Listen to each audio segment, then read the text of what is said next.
Kami mengucap syukur di pagi hari ini Tuhan, di mana Tuhan kami dapat beribadah untuk Jumat Agung, memperingati Jumat Agung Tuhan. Walaupun kondisi kami di rumah kami masing-masing, kami percaya Tuhan, urapan Allah Tuhan tidak berkurang sedikit pun dari kami semua Tuhan. Kami percaya hadirat-Mu nyata di rumah kami masing-masing. Engkau lawat kami Tuhan, dan sebentar kami akan merenungkan firman-Mu. Kuduskan hati kami, berikan Tuhan kami hikmat-Mu untuk kami dan mengerti isi hati-Mu Tuhan. Terima kasih, kami serahkan seluruh doa kami hanya di dalam nama Tuhan Yesus Kristus. Haleluya, amin. Haleluya, puji Tuhan. Saudara, kita semua masih diberkati Tuhan dan semua dalam keadaan sehat. Saya percaya itu saudara. Saudara di rumah masing-masing bersama keluarga hari ini dalam keadaan sehat. Hari ini tanggal 10 April kita memperingati Hari Jumat Agung. Bahkan seluruh dunia itu memperingati Hari Jumat Agung, saudara. Tidak hanya di Indonesia, tapi seluruh dunia memperingati Hari Jumat Agung. Walaupun saat ini kita memperingati Jumat Agung di rumah kita masing-masing, tidak mengurangi Roh Kudus untuk bekerja di setiap kita. Firman Tuhan pada hari ini saya beri sebuah judul, dampak pengorbanan Yesus. Ya, dampak pengorbanan Yesus. Jadi Tuhan Yesus saudara 2000 tahun yang lalu itu berkorban bagi kita, dan pengorbanan dari Tuhan Yesus yang 2000 tahun yang lalu itu sampai saat ini tetap membawa dampak bagi kita.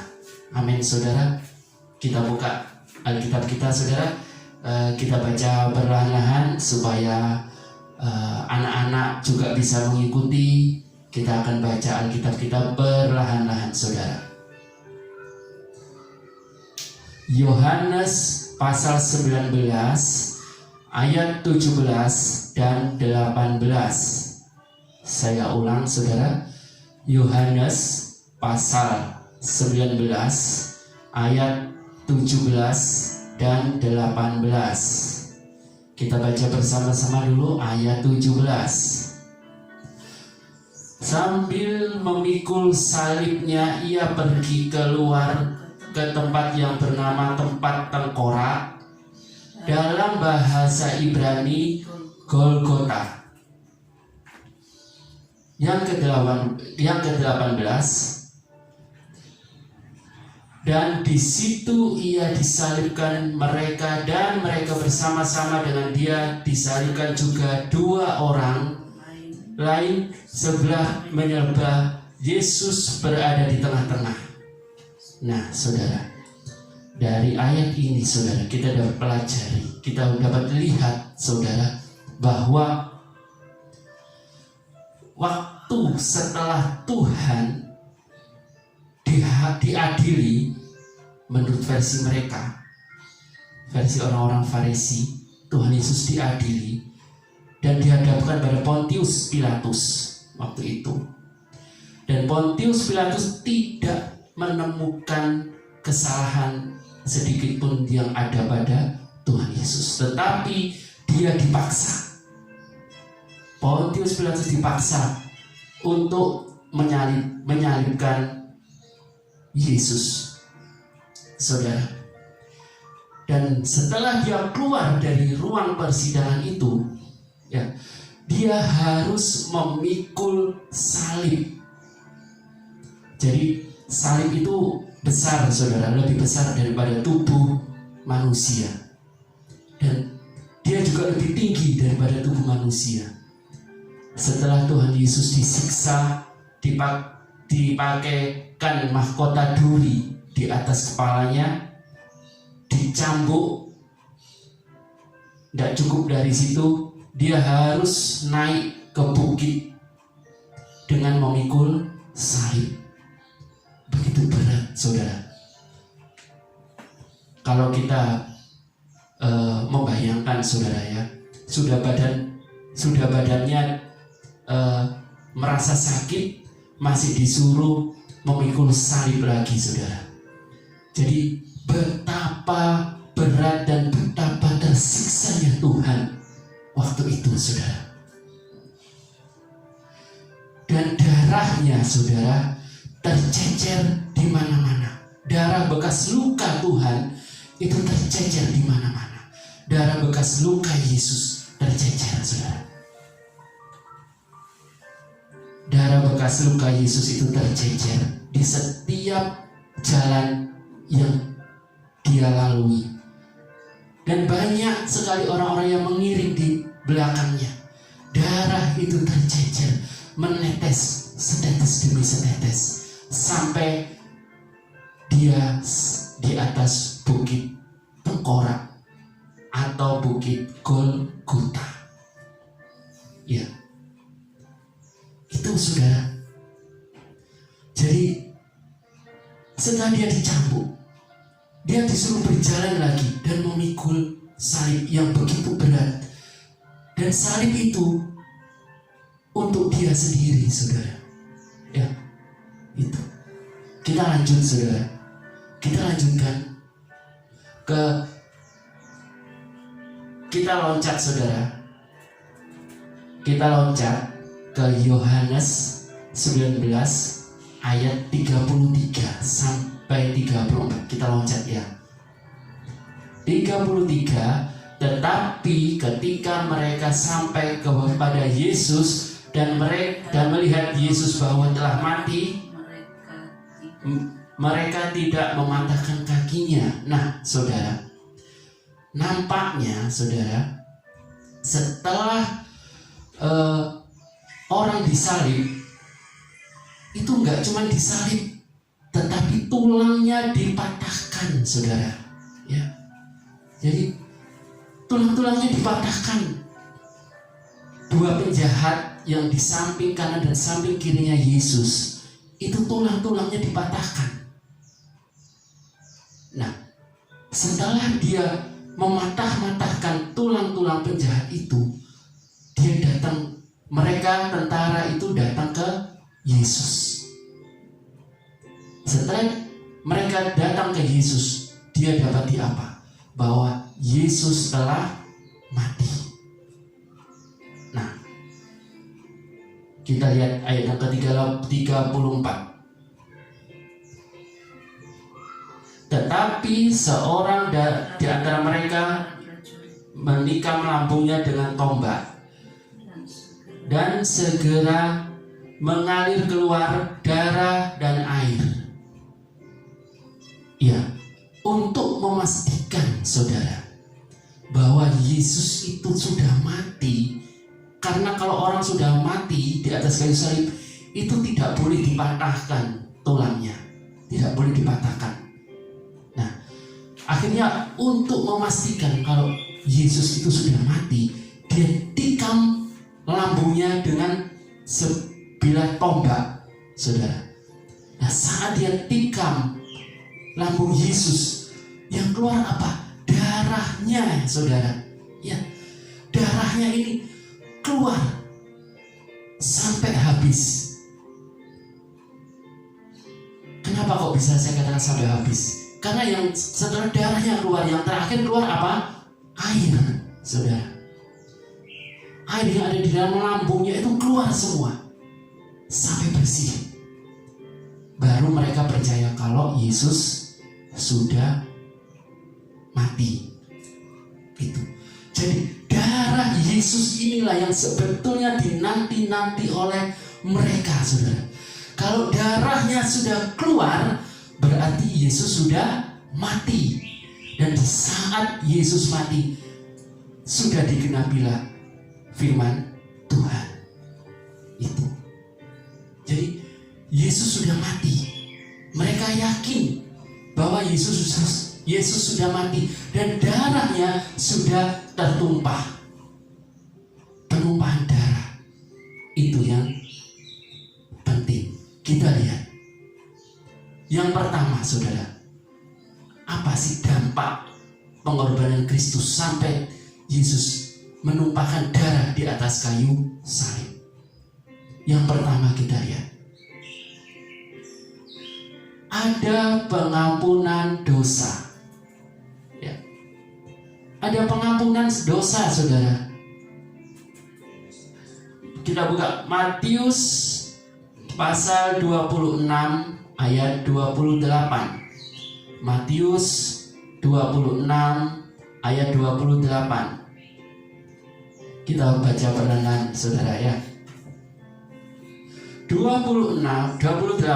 Sebab inilah darahku, darah perjanjian yang ditumpahkan bagi banyak orang untuk pengampunan dosa. Nah, ini yang sedang dinanti-nantikan oleh semua orang, saudara. Darah yang tertumpah untuk pengampunan dosa. Darah ini, saudara, darah yang mahal, pengorbanan Yesus di atas kayu salib, dan dampaknya adalah pengampunan dosa.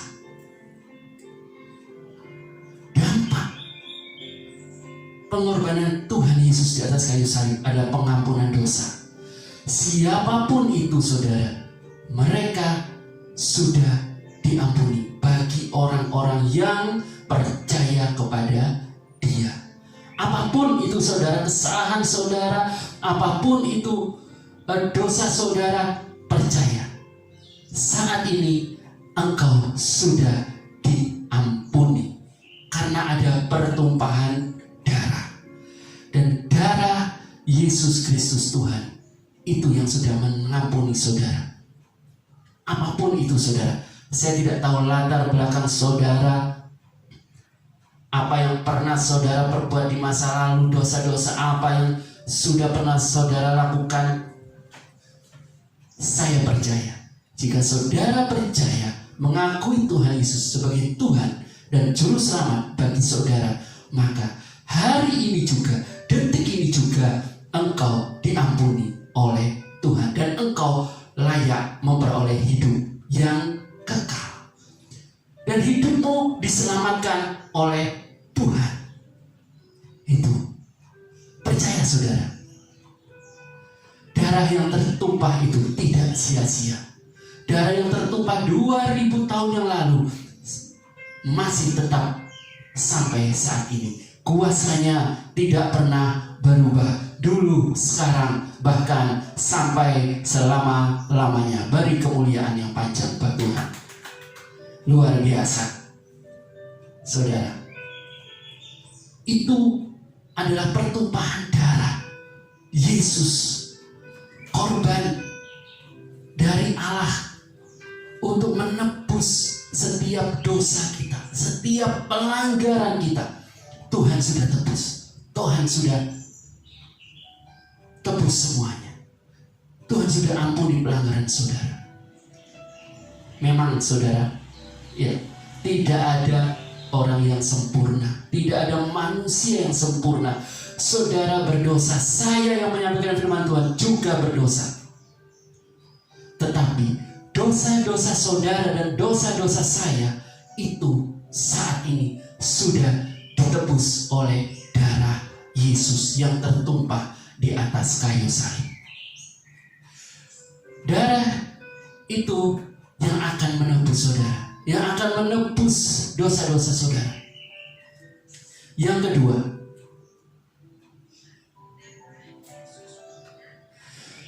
dampak dari pengorbanan Yesus itu adalah membenarkan kita.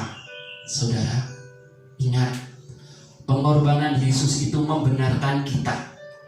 Kita sebagai umat-umat yang benar di hadapan Allah, saudara. Kita buka Alkitab kita. Roma pasal 9 ayat 5.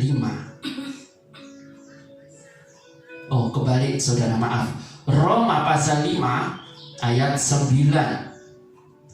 Saya ulangi, Roma pasal 5 ayat 9. Kita baca. 9, lebih-lebih karena kita sekarang telah dibenarkan oleh darahnya, kita pasti akan diselamatkan dari murka Allah. Ya, kita akan diselamatkan dari murka Allah. Karena apa, saudara? Di sini dikatakan kita telah diselamatkan oleh darah Yesus. Kita sudah dibenarkan oleh darahnya, oleh darah Yesus yang sudah menyelamatkan kita. Kita menjadi umat yang benar, saudara. Ingat, saudara, sekarang kita dikatakan umat yang benar.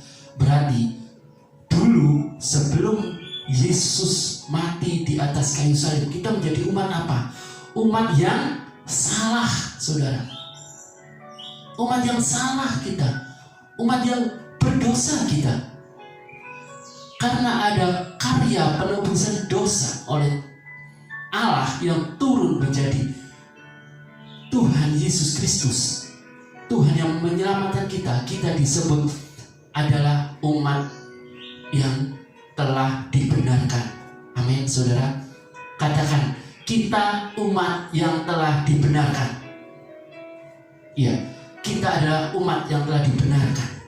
Saudara, Tuhan menebus dari kesalahan kita. Tuhan telah mengambil kita, merampas kita dari belenggu maut. Kalau kita tetap berada dalam kesalahan kita akan masuk ke dalam belenggu maut. Tetapi saudara, hari ini, saat ini, kita menjadi umat yang dibenarkan oleh Tuhan. Karena apa? Tembok itu sudah diruntuhkan, saudara. Tembok itu sudah diruntuhkan. Nah, tembok seteru Allah itu sudah diruntuhkan. Dulu ada pembatas antara kita dengan Allah. Batasnya apa? Kita bukan menjadi umat dibenarkan seperti hari ini, seperti saat ini, tetapi kita menjadi umat seteru Allah. Kita menjadi umat musuhnya Allah. Saudara, kalau kita menjadi musuhnya Allah, berarti apa? Kita wajib apa, saudara? Wajib dimusnahkan. Kalau kita menjadi musuh Allah, kita wajib dimusnahkan. Tetapi dengan belas kasihan Tuhan, kita tidak dimusnahkan, saudara, tetapi kita diberi korban, yaitu korban yang sempurna. Allah sendiri turun menjadi manusia. Allah sendiri turun menjadi Yesus untuk mati di atas kayu salib. Supaya apa? Supaya kita dibenarkan di hadapannya. Itu karya Tuhan, dampak dari pengorbanan Tuhan, supaya kita dibenarkan di hadapannya. Supaya kita, umat-umat ini dapat masuk surga dan duduk bersama-sama dengan Dia di sana. Kita dapat memperoleh kehidupan kekal. Maka itu, saudara, kita dengan darah anak domba, oleh darah Yesus, kita dibenarkan. Amin. Kita dibenarkan, saudara. Kita menjadi umat yang dibenarkan oleh Tuhan. Apapun keadaan saudara, apapun itu, ayo saudara, jangan pernah ragu-ragu. Kembali dalam Tuhan. Kembalilah dalam Yesus. Tadi sudah saya katakan, saya tidak peduli latar belakang saudara apa. Saya tidak peduli apa yang pernah saudara lakukan di masa lalu. Kembalilah saudara kepada Tuhan. Ingatlah kepada Yesus yang telah membenarkan saudara dengan pertumpahan darah. darah Yesus telah membenarkan saudara. Ayo saudara, kesempatan itu masih terbuka lebar. Sampai saat ini Tuhan masih ada buat saudara, dan Dia siap membenarkan saudara apapun itu kesalahan saudara yang pernah saudara lakukan. Bertobatlah saudara, kembali kepada Tuhan. Dulu yang mungkin saudara dulu pernah ke gereja dan sekarang karena sesuatu hal tidak dapat ke gereja lagi, yang dulu suka mendengar firman Tuhan dan sekarang sudah tidak pernah mendengar firman Tuhan. Ayo saudara, kembalikan kebiasaan lama saudara mendengar firman Tuhan. Ayo saudara, kembali datang bersekutu bersama keluargamu di rumah masing-masing saat ini. Mengakui Yesus Kristus sebagai Tuhan dan Juru Selamat saudara, dan maka engkau akan dibenarkan oleh Tuhan. Saya percaya hari ini Tuhan tetap berkuasa. Dia tetap mengampuni dosa-dosa saudara, dan Dia tetap membenarkan di hadapan Allah bahwa saudara umat tebusan Tuhan, bahwa saudara umat yang benar di hadapan Allah. Yang ketiga saudara,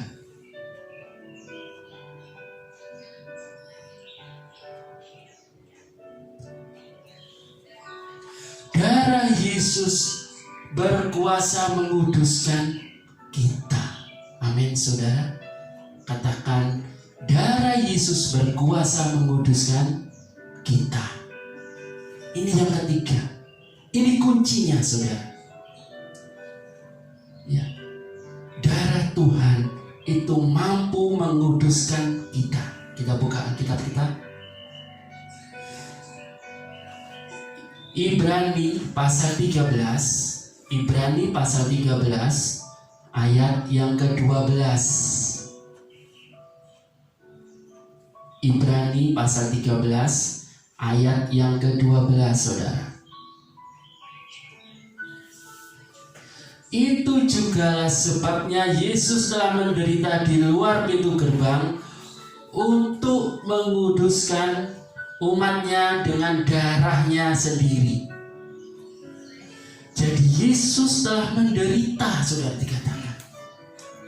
Yesus telah menderita untuk apa? Untuk menguduskan kita.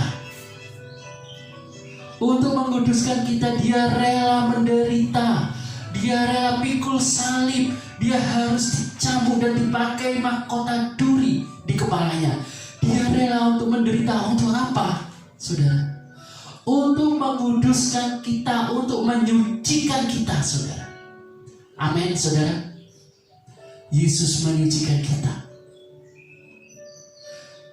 Semerah apapun dosa saudara akan dibuat putih seperti bulu domba. Itu janji Tuhan, saudara.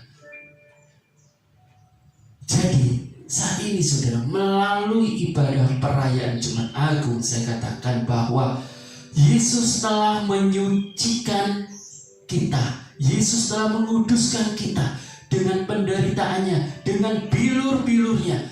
Dia menguduskan kita dengan darahnya yang tercecer di jalan-jalan saat Dia dari tempat penganiayaan menuju ke Bukit Golgota. Darah Yesus itu yang telah menyucikan saudara dan saya. Darah Yesus itu yang menguduskan kita. Kita menjadi umat tebusan. Kita menjadi umat kudus di hadapan Allah. Karena apa? Darah Yesus itu yang ada pada diri kita. Darah Yesus itu yang berkuasa untuk menguduskan kita. Darah Yesus itu yang berkuasa untuk menyucikan kita. Darah Yesus itu yang ada pada kita kita saat ini, saudara. Saya percaya darah Yesus itu ada pada kita.